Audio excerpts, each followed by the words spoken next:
بسم الله الرحمن الرحیم. سلام دوستان گرامی. راستی در این تقریبا یک سالی که من در اینستاگرام فعالیت برده شدم، بسیار انسان ها برای من نامه می نویسند و گاهی می شود که انسان ها از ما مشورت می پرسند، خصوصا آنچه متعلق است به عائله و عائله داری، چه از طرف زن ها و چه از طرف مرد ها. برای من شکایت ها می آید، شکایت زن نسبت به شوهرش یا خانواده شوهرش، یا برعکس که شکایت مرد از زن خودش یا شکایت از خانواده خودش یا خانواده زنش. در حقیقت یک مشکلی فراگیر شده است که امروز مثلا با همین مهاجرت و دور شدن شوهر از زن و دور شدن شوهر از خشت باراش مشکلی های زیاد اجتماعی در جامعه پیدا شده است. لیکن اینجا یک عجایباتی کار در آن است که اکثری آنهایی که شکایت میکنند زنها هستند. تقریبا 95% اون نامه هایی که برای من آمده است شکایت از شوهر میکنند یا از خشتبار شوهر میکنند. تنها شاید 5-3% عکسی هست، مرد از زن شکایت میکند، یا که از خشتبار زن یا که از خشتبار خودش که نسبت زنهای دیگر ظلم و ستم رو پیشه کردند.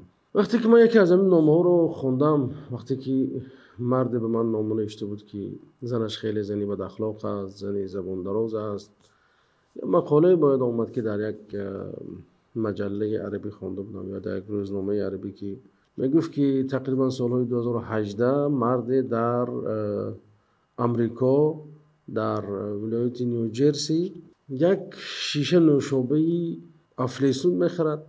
وقتی خانه می آید زنش عیناً همون شیشه رو به نصف مبلغی که شوهر گرفته است خریده است. وقتی که زن میفهمد که شوهرش این شیشه رو از نرخی که این گرفته است یا برابر قیمت گرفته است، 1 ساعت شوهر خودش مسخره میکند، 1 ساعت جانش رو به لبش می آورد، مسخره میکند. بعد مرد مجبور میشود از خانه براید و به مغازه رود و همون شیشه نوشابه‌ای که گرفته بود به مغازه باز میگرداند و میبراید که در نزد مغازه یک دکانی گزیت فروشی بود و اونجا لتره میفروختند و لتره میگیرد و در نتیجه 315 میلیون دلار برد میکنند. این دیگر خبر در شهر پهن میشد، در منطقه پهن میشود، ژورنالیستان میان، خبرنگاران صحبت میکنند. بعد مرد میگه که من تشکر اول و آخری خود رو برای زنم میکنم که اگر زن من اینقدر زنی زبان دراز و بد اخلاق نمی بود، اگر مرا 1 ساعت مسخره نمیکرد، من هیچگاه این شیشه نوشابه رو به مگزین برگردونده این مبلغ هنگفت رو صاحب نمیشدم. صاحب مقاله میگه که وقتی که من این قصه رو شنیدم، باز یک قصه دیگری باید آمد که به من میگه در ایمیلم، در پشته شخصی هم انسان می نویستند و یک انسان خیلی مقاله لطیفانه برای من نوشت. میگه که من بعضی اونها رو برایشون میارم.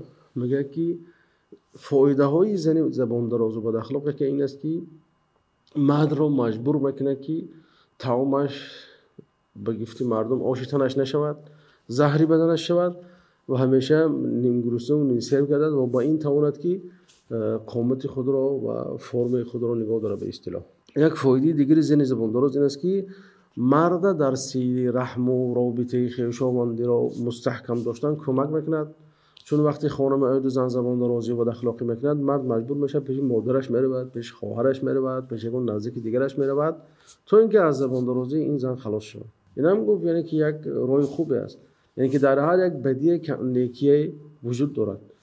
یا اینکه زن زبان دراز و بد اخلاق گاهی میشد مرد رو مجبور میکنه که در نزد مدیر و رئیس کارخانه‌اش انسان پیشرفت شود، چون که دیگر به خانه بازگشتن نمیخواد، همیشه خودش رو به کار میبخشد و به همین شایان تحسین و شاید گرامت و افتخارنامه و دیگر چیزا میشه. این چنین زنی بد اخلاق و زنی زبان دراز انسان رو مجبور میکنه که چشمش رو از دیگر زنها پوشد، چون که این مردک در ذهن خودش یک که زن همچون یک تجسمگری بدی، تجسمگری بد اخلاقی زبان دراز میشه، دیگر نمیخواد که به دیگر زن سر و کار داشته باشد. خیلی که در حدیث آمده است مسلمان از یک سوراخی دو برگزیده نمی شود. این مرد دیگر به یگان زن دیگر توجه نمیکنه. یکی دیگر فایده دیگری، یک فایده دیگری از این زبان دراز یا بد اخلاق این است که انسان همیشه زبانش با ذکر خدا تر میشود. همین که زبان درازی شروع شد میگه استغفر الله العظیم، زبان درازی شروع شد میگه که لا اله الا الله، زبان درازی شروع میشد مردک میگه لا حول ولا قوه الا بالله، زبان درازی شروع میشد مردک میگه که حسبنا الله و نعم الوکیل. یعنی همیشه انسان رو مجبور میکند تا اینکه در ذکر و یاد الله تعالی باشد.